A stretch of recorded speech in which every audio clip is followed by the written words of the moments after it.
different. Yeah. And I'm amazed and humbled every day at just the beautiful, ordinary, simple moments. And Yeah, people are always surprised when they come see us and everything else. They expect us to be like giant partiers. I don't know what they expect. But we're home buddies with the littlest things in life that we appreciate. We certainly have the privilege of playing on a global scale and interacting with extraordinary human beings of every type you can imagine. But it's those small, intimate moments that make life lasting. And every study on happiness, and everybody wants to be happy, right? Or some version of that. They want a life that's meaningful. All of those show that the number one factor above all else is the quality of your relationships. The quality of relationships is the quality of your life. But in order to have that, I think we've got to certainly be kinder to ourselves, and you want to be the kind of person that you would love. Like, I work hard to be the person. I say I have a hard time even saying it. You have no difficulty with it. I love myself, but I appreciate this man that I've become with God's guidance and my focus and effort and a lot of grace. But it's, I can look at my life and I can be proud of who I am as a human, no matter what anybody else knows. I know inside the journey that I've gone on, the people I've gotten to serve, the conversations I've had, the experiences of transformation within myself and within my businesses and with my friends and family and strangers. And so the accumulation of all that, also for those of you who think you're difficult in yourself, I don't know, some of it may come with accumulation of years too. I don't know. It's not a guarantee. Accumulation of years doesn't guarantee happiness.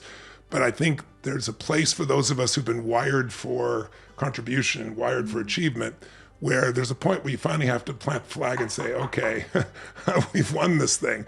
But I think the real, I want to leave you guys here before I turn it over to you with just thinking about holding yourself to a standard. I think the best relationship is somebody that you want to be more for than you even for yourself. Yep.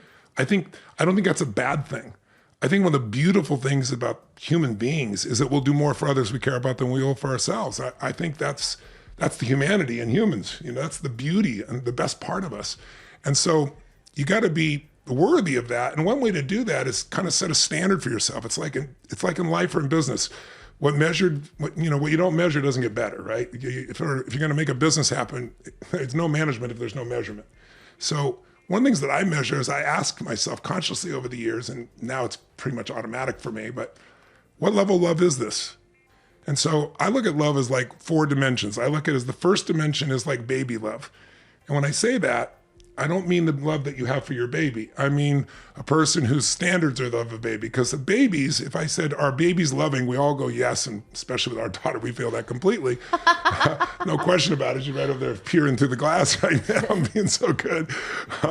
But the truth is they're only loving and happy when they're getting what they want. Right? That's because that's the stage of development. It's about me, me, me, as it should be at that stage of development. But some people are 50 and they're still doing baby love. They're angry if you don't give me everything I want. Those relationships, if they last, they don't last very long. They might last in years, but they don't last in love. Because nobody wants to be in a place where you're always trying to get something from me. As I said earlier, you want a place to give. The second level of love is you could say, where am I playing right now in my relationship or my friendship or in my business even with the people around me? Am I demanding love or demanding attention, demanding everything? That's baby love. Then there's horse trading. That would be level 2. Second dimension, 2-dimensional love. And that's where, okay, I'm doing all this for you. But even if I don't admit it to myself, there's conscious trading, like I'm doing this so that you'll get something. Yeah, give me something. And there's unconscious horse trading. That's the person who gives until one day they get so mad because someone isn't giving back. So they've always been horse trading. And horse trading is not love. Yes. It's a transaction, as I said earlier. And a transaction might be fine, but even in business, transactions don't create raving fans. And I've been both of those, by the way. I was going to say, I've been sure. A horse trader. I've been selfish. We've all been all perspectives. As you're listening to this and thinking, oh my gosh, I've been really stuck in that. We've all been stuck there at times. That's the gift, as we're evolving. That's right. But if you can be aware of it, you can get yourself out of it. And awareness by itself can start to break the pattern. So I'm bringing it forward to you. And then there's the third dimension of love, 3-dimensional love, which is truly unconditional love, which is you love because it's who you are. You love, the biggest mistake you see in relationships is some people think they're going to punish their partner because if they compliment them too much or they're too nice to them, they won't have control over them. I mean, again, control and love don't go together.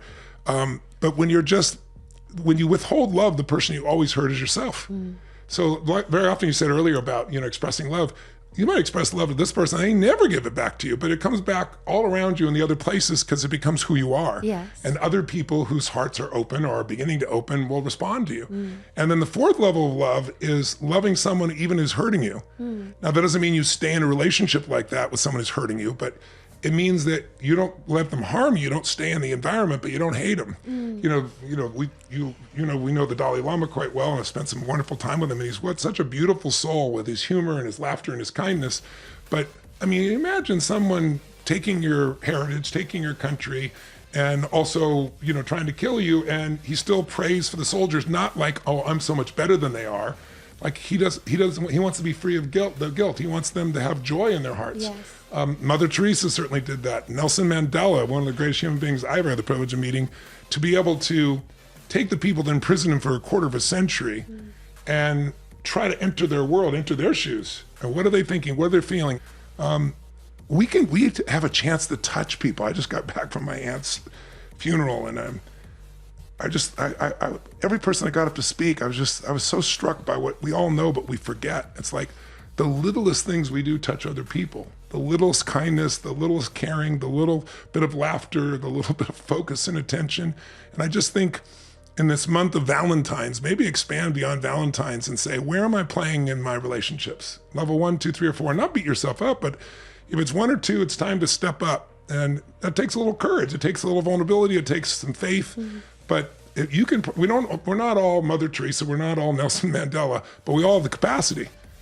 And we're not all do it all the time. But the more you go to places like that, the easier it is just to be unconditional in your loving. And like I said before, I don't know of a stronger force on earth to attract people to you in life, in family, in business, than to feel that there is a sincere putting of them first. In the financial world, the concept of, being in a position where you're a fiduciary, big F word. And what it really means is you put the needs of that person ahead of your own. And the law requires someone who's a fiduciary to actually do that. Well, what if your law of life was to be a fiduciary for the people around you, to be the person that looks out for their best interests first? And you don't have to worry about your own, because if you really do that, your life is so much love and so much friendship. And from that, so much opportunity and so much meaning that whatever was your biggest goal of your life before will look like a cartoon compared to the quality of life you'll create. So I encourage people to measure. Not measure with harshness, but just practicality, and say, how am I playing right now? And if I'm not there, and by the way, it can change moment to moment. Yes. And I've been 1 and I've been 2 as well. Yes. But I pride myself in keeping to 3 and 4 as much as possible. The more you do it, the more it becomes your identity. The more it becomes your identity, the more it just happens naturally. It's not hard.